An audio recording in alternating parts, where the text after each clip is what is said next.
Salam uşaqlar, daha bir məsələnin izahına baxaq. Deməli 31-ci sual. Bizə burada deyilir ki, metandır. Metan qazıdır CH4. Asetilen qazıdır. Bir də propen qazıdır. Bunlardan mol sayları N1, N2, N3'dür. Hidrogenin kütləsi A'dır. Yəni hidrogenin kütləsi A'dır. Biz nə deməkdir uşaqlar? Yəni üçünün də kütləsi eynidir. Onda buradakı hidrogenin kütləsi 4'dür. Burada 2'dir, burada 6'dır. Bunları eyni kütləyə çatdıraq. Eyni kütləyə çatdırmaq üçün buranı 3'ə vuraram, 12 edər.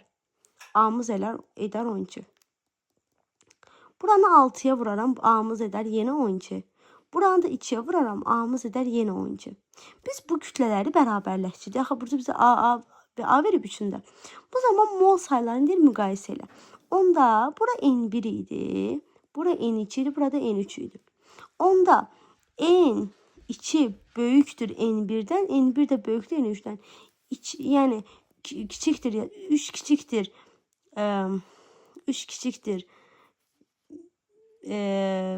1'dən, 1 də kiçikdir 2'dən. 3, 1, 2 cavab olacaq B variantı, səhv eləmirəmsə.